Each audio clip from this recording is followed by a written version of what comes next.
আছে বিরিয়ানিটা? ভালো আছে? আরে ওয়ালি।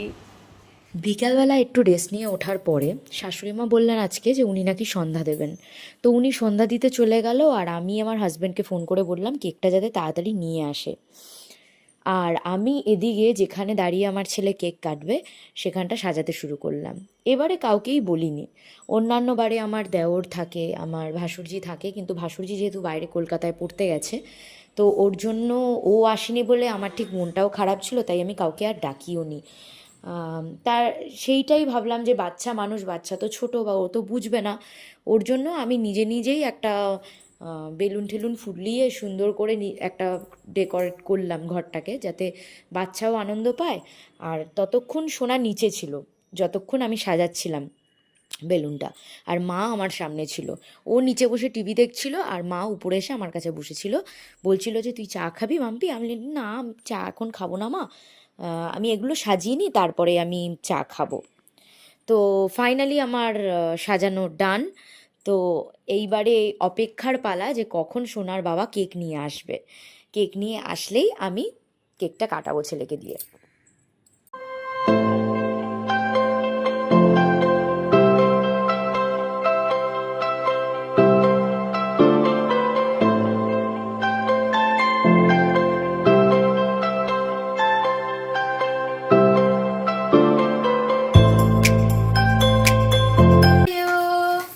Happy birthday to you.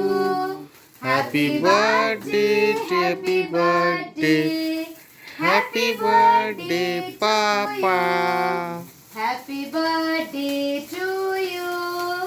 Happy birthday to you. Happy birthday, happy birthday. Happy birthday to you. আমি প্রদীপটা কেন লেভালাম না আমি বলছি, কারণ আমি চাই যে আমার ছেলের আয়ু ঠিক এরমভাবেই জ্বলতে থাক সারা জীবন। আমার ছেলে যাতে খুব বড় হয়, তোমরা সবাই প্লিজ একটু আশীর্বাদ করো যাতে আমার ছেলে খুব খুব খুব বড় হয়। পাপা এখান থেকে কেকটা নাও, দাঁড়াও দাঁড়াও দাঁড়াও, এদিকে আসো এদিকে আসো এদিকে আসো এদিকে আসো, আর তোর মুখে একটু দেই। দাঁড়াও।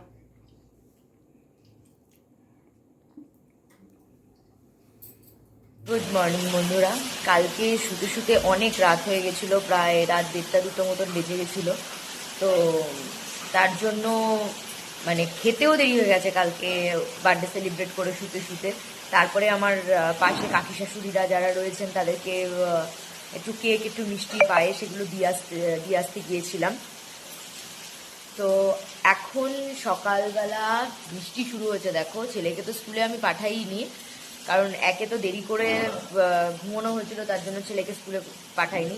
সকালবেলা উঠেছি কিন্তু শরীর এত খারাপ, নামতে পারছিলাম না, এত শরীর খারাপ। আবার পেন উঠেছিল, প্রচণ্ড শরীর খারাপ হচ্ছিল, ভাল লাগছিল না। তো এখন বাজে 10:30। আমি কিছুক্ষণ অনেক আগে উঠেছি, প্রায় 9টা নাগাদ উঠেছি। উঠে দেখলাম যে থাক এখন নিচে যাই, ঘরে দেখা যাবে। ওষুধ খেয়ে তারপরে একটু ঠিক হয়েছে। এখন খাচ্ছি টিফিন, কালকেরই কেক মিষ্টি, এইগুলোই এখন আজকে আমাদের টিফিন, সবাই সেটাই খাবো। তুই যে বারবার এরকম নিচে শুয়ে পড়ছিস, তোর যদি জ্বর হয় তখন কি হবে? হ্যাঁ হবেটা কি তোর? তোর ভাট হবে। সত্যি বসে থাকা ছাড়া আর কোনো কাজ নেই আমাদের, কারণ কালকে বিরিয়ানি মাংস সবই রয়েছে, কিন্তু মানে কারোর শরীর আর পারমিট করছে না, মানে একদম ছেড়ে দিয়েছে শরীর। আমারও শরীরটা খুবই খারাপ, আর সবাই ঘরের রীতিমতো সবাই উপরে রয়েছে, আমি একা নিচে বসে আছি, কারণ তারা একটু রেস্ট নিচ্ছে। আমি ভাবলাম যে ঠিক আছে আমিও নিচে বসি, কারণ দুধালা এখনও আসেনি, দুধালা আসবে।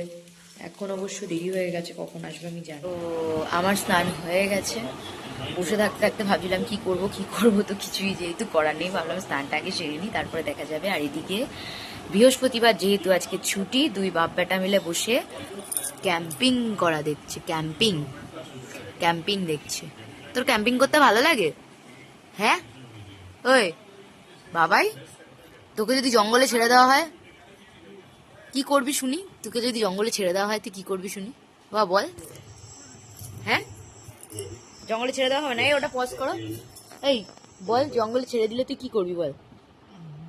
বল, তুই এরকম ক্যাম্পিং করতে যাবি? তুই যে দেখছিস পাপার সঙ্গে বসে বসে।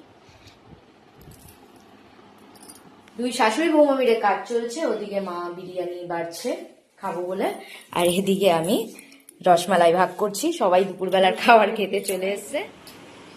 কি করছিস তুই এখানে? আমি হাঁটছি। কেন? আমার বেশি খাওয়া দাওয়া হয়ে গেছে। তোর বেশি খাওয়া দাওয়া হয়ে গেছে বলে তুই হাঁটাহাঁটি করছিস? যাই হোক, আমার ছেলের বেশি খাওয়া হয়ে গেছে। আর এদিকে মেঘলা অবস্থা দেখো কিরকম। সকাল থেকেই বৃষ্টি হচ্ছিল, বৃষ্টির তো কমার কোনো সিনই নেই, কিন্তু মাঝখানে একটু বন্ধ হলেও আবার চালু হয়ে গেছে। যাই হোক, আমাদের খাওয়া হয়ে গেছে। আমাদের এই বার্থডে ব্লগ তোমাদের কেমন লাগলো তোমরা অবশ্যই জানিও। লাইক, শেয়ার, সাবস্ক্রাইব করতে প্লিজ প্লিজ ভুলো না। আজকের মতন এইটুকুই। Tata, good bye.